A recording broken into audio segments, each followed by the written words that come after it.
کثیرا ویہدی بہ کثیرا، اگر یہ کسی عارف کا یا کسی عالم کا قول ہوتا تو لوگوں نے آستینیں چڑھائی ہوئی ہوتی اور خود کش حملے ہو رہے ہوتے کہ قرآن جو مینارہ نور ہے، جو منبع رشد و ہدایت ہے، جو مخزن علم و حکمت ہے، اس سے کوئی گمراہ کیسے ہو سکتا ہے؟ اور آج کل عوام کا طرز عمل بھی یہ ہے، وہ لوگ کہتے ہیں کہ یارو ہمیں کچھ پتہ نہیں چلتا، یہ مولوی انہوں نے تو ہمیں گھن چکر بنا دیا ہے، ادھر بھی مولوی ہیں ادھر بھی مولوی ہیں، یہ بھی نمازیں پڑھتے ہیں وہ بھی نمازیں پڑھتے ہیں، یہ بھی شکم بالائے شکم داڑیاں رکھتے ہیں وہ بھی باشرہ دکھائی دیتے ہیں، اب کریں تو کیا کریں، کس کے پیچھے چلیں اور کس کو راہبر و رہنما تسلیم کریں؟ ہمیں تو انہوں نے کہیں کا نہیں چھوڑا، حالانکہ قرآن مجید نے تو بہت وضاحت سے ہمیں بتا دیا ہے، 1500 سال پہلے بتا دیا تھا کہ ہر قرآن پڑھنے والا ہدایت یافتہ نہیں ہوتا، جو قرآن پڑھ رہا ہو اس کے پیچھے آنکھیں بند کر کے چلنے سے پہلے یہ فیصلہ کر لیجئے کہ قرآن تو پڑھ رہا ہے لیکن قرآن سے ان کو ہدایت ملی ہے یا گمراہ ہوا ہے۔ اب یہ فیصلہ ہم کیسے کریں؟ یہ بھی قرآن نے خود بتایا، پہلے ہمیں تعلیم دی کہ تم مجھ سے مانگو، سب کچھ مجھی سے مانگنا ہے، اور مجھ سے نہیں مانگو گے تو کس سے مانگو گے؟ لیکن باقی جو چیزیں مانگتے ہو تم اپنی مرضی سے مانگتے ہو، دولت مانگتے ہو، عزت مانگتے ہو، شہرت مانگتے ہو، وقار مانگتے ہو، حکومت مانگتے ہو، اختیار مانگتے ہو، یہ تمام چیزیں تم اپنی مرضی سے مانگتے ہو، لیکن میں جو تلقین کرتا ہوں وہ کیا ہے؟ اہدنا الصراط المستقیم، مجھ سے ہدایت مانگو۔ وہ اس لیے کہ تم مجھ سے روزی رزق مانگتے ہو، رزق بے شمار دے دوں، دولت بے حساب دے دوں، لیکن ہدایت نہ دوں تو رزق میری رحمت ہے، تم میری رحمت سے میرا عذاب خریدو گے۔ تم مجھ سے صحت مانگتے ہو، جوانی مانگتے ہو، شباب مانگتے ہو، میں تمہیں قداور قوی ہیکل شاندار جوان بنا دوں لیکن ہدایت نہ دوں تو وہ جوانی اور اس طاقت کے غرور میں مجھے بھی للکارنے لگو گے اور اسی گناہ کے سبب میرے قہر و غضب کا نشانہ بنو گے۔ اس لیے تمام چیزیں بعد میں مانگنا، پہلے مجھ سے ہدایت مانگو، اور مجھ سے ہدایت مانگ رہے ہو تو میں تو ہدایت ضرور دوں گا، میرے خزانے میں کوئی کمی تو نہیں ہے، میں ہدایت دے دوں گا، لیکن تمہیں کیسے پتا چلے گا کہ اب تمہیں ہدایت مل گئی ہے؟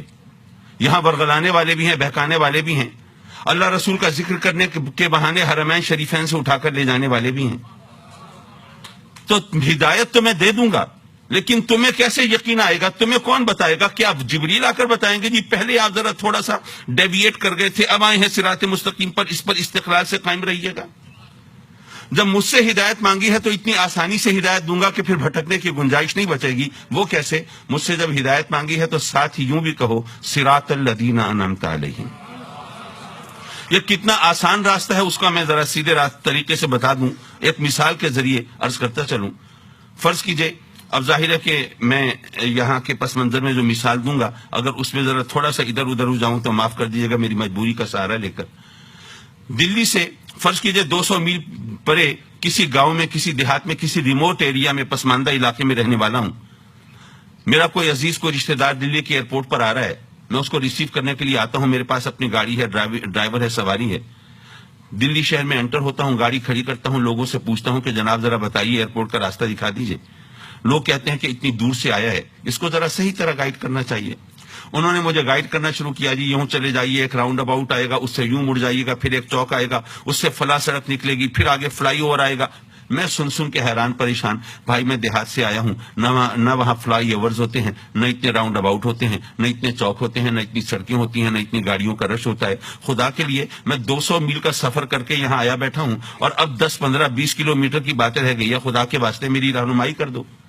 ایک صاحب میرے پاس آئے، بہت پریشان ہو، ایئرپورٹ جانا ہے۔ پریشان مت ہو، ایسا ہے اتفاق سے میں بھی ایئرپورٹ جا رہا ہوں، تو ایسا کرو کہ اپنی گاڑی میری گاڑی کے پیچھے لگا لو، سیدھے ایئرپورٹ پہنچ جائیں گے۔ تمہیں راؤنڈ اباؤٹ شمار کرنے کی ضرورت نہیں، فلائی اوور گرنے کی حاجت نہیں، سڑکوں پر کھڑے ہو کر نام پڑھنے کی بھی کوئی تک نہیں ہے، اور جگہ جگہ رک کر لوگوں سے راستہ پوچھنے کی بھی گنجائش نہیں ہے۔ بس اتنا کرنا کہ اپنی گاڑی میری گاڑی کے پیچھے رکھنا، ادھر ادھر مت ہو جانا، سیدھے ایئرپورٹ پہنچ جائیں گے۔ اللہ بھی فرماتا ہے میرے بندو تمہیں ہدایت چاہیے نا، تمہیں کیا پتا ہدایت کا راستہ کون سا ہے؟ ایسا کرو میرے جو انعام یافتہ بندے ہیں ان کے پیچھے چل پڑو، تمہیں بھی ہدایت مل جائے گی۔ اب انعام یافتہ کون ہے؟ اس کے لیے بھی قیاس و گمان اور ظن و تخمین کی ضرورت نہیں ہے، قرآن مجید نے اسے ہماری ڈسکریشن پہ نہیں چھوڑا۔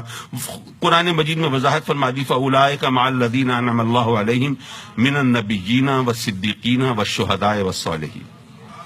اچھا نبی تو نبی ہے، اس کے بارے میں تو ظاہر ہے کوئی کنفیوژن نہیں ہے، لیکن اگر یہ ذی وقار ذی احتشام علماء مجھے اجازت دے تو میں صدیق، شہید اور ولی، صدیق، شہید اور صالح، ان تینوں کو لفظ ولی سے تعبیر کر سکتا ہوں. تو پتہ یہ چلا کہ اللہ فرماتا ہے ہدایت کس کو ملے گی؟ جو نبیوں اور ولیوں کے پیچھے چلیں گے.